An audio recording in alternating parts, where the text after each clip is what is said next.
नमस्कार प्यारे बच्चों। आज के हिंदी शिक्षण में कक्षा 11वीं के बच्चों के लिए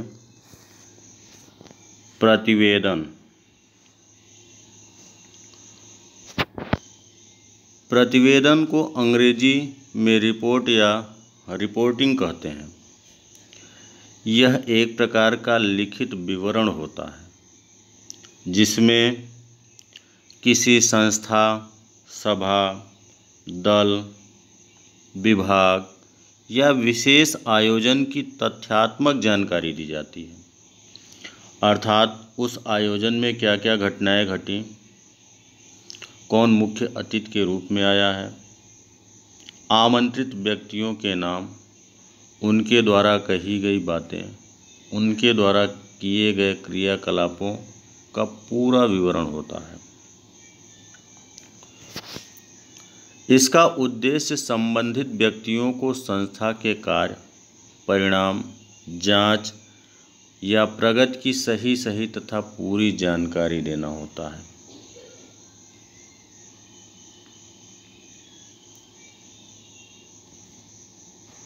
प्रतिवेदन के प्रकार। प्रतिवेदन कई प्रकार के होते हैं।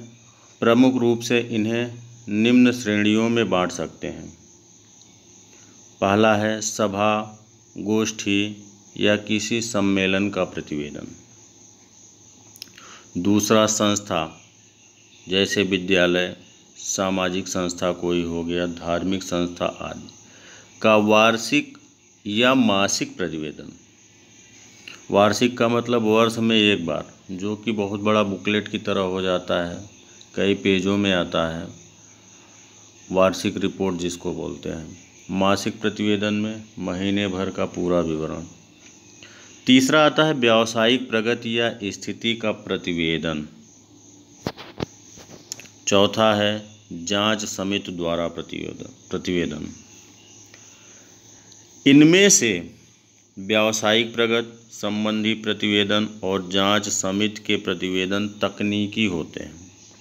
ये अपने स्वरूप में विस्तृत होते हैं, बहुत बड़ा प्रतिवेदन होता है। प्रायः प्रत्येक वित्तीय कंपनी हर वर्ष अपना प्रतिवेदन पुस्तिका के रूप में छपवाती है। बहुत बड़ा प्रतिवेदन होता है, उसकी आमदनी कितनी हुई, उसका इनकम कितना है, उसका इन्वेस्टमेंट कितना है, सारा कुछ कंपनी छपवाती है। यह प्रतिवेदन हर सदस्य की जानकारी के लिए भेजा जाता है।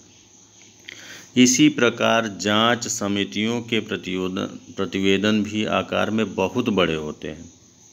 कई बार उनकी पृष्ठ संख्या हजारों में चली जाती है। उनमें किसी जांच के एक गवाह के बयान, उनके प्रमाण पत्र, हस्ताक्षर आदि का उल्लेख होता है। ऐसे विस्तृत प्रतिवेदन के साथ एक संक्षिप्त प्रतिवेदन भी दे दिया जाता है, जिसमें मोटी मोटी जानकारियों के साथ जांच के निष्कर्षों का उल्लेख होता है। हर सामाजिक, धार्मिक तथा शैक्षणिक संस्था अपने वार्षिक कार्यक्रम पर वर्ष भर की प्रगति का विवरण प्रस्तुत करती है। यह प्रतिवेदन भी आकार में बहुत बड़ा हो जाता है, विस्तृत हो जाता है। ऐसे प्रतिवेदनों को लिखने की आवश्यकता नहीं है। यह प्रतिवेदन परीक्षा उपयोगी नहीं है।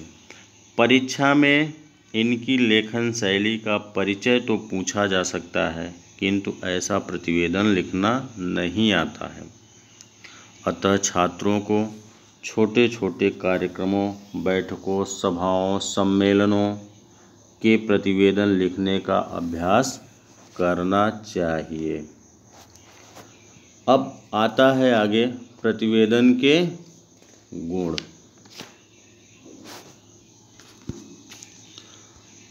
प्रतिवेदन पूरी तरह से स्पष्ट और पूर्ण होना चाहिए। उसकी भाषा सरल हो, उसमें तथ्यों की सूचना भर होनी चाहिए। सभी तथ्य सत्य, प्रामाणिक एवं विश्वसनीय होने चाहिए।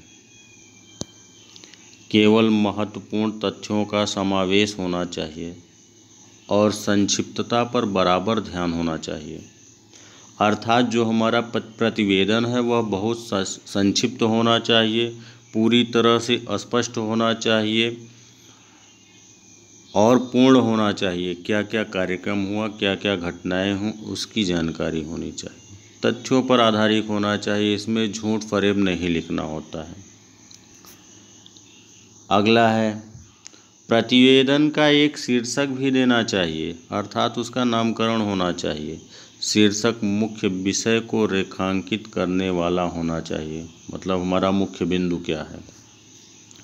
प्रतिवेदन की विधि, प्रतिवेदन लिखने की विधि क्या होती है। प्रतिवेदन लिखने से पहले सारे तथ्यों को एकत्र कर लेना चाहिए। ये निम्नलिखित तथ्य अवश्य देने चाहिए।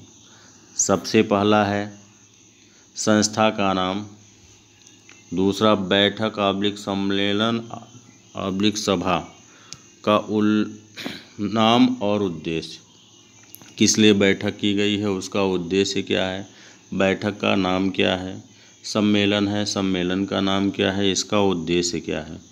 कोई सभा की गई है तो उद्देश्य विहीन सभा तो होती नहीं है, कुछ न कुछ उसका उद्देश्य होता है, तो उसका उद्देश्य और नाम। तीसरा है आयोजन स्थल का नाम, कहाँ पर सभा की गई, किस जगह पर, स्थान का नाम जरूर होना चाहिए।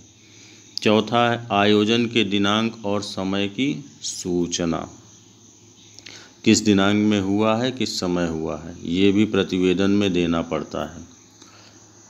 पांचवा है कार्यक्रम में उपस्थित लोगों की जानकारी, अर्थात उसकी अध्यक्षता कौन कर रहा है, मंच का संचालन कौन कर रहा है, वक्ता कौन है, वक्ता का मतलब बोलने वाला, सुझाव देने वाले कौन हैं, आमंत्रित अतिथि तथा प्रतिभागी सदस्य, कोई अतिथि बुलाया गया है मुख्य अतिथि के तौर पर, उसका नाम, और अगर कोई प्रतियोगिता हो रही है तो उसमें प्रतिभाग करने वाले कितने सदस्य हैं।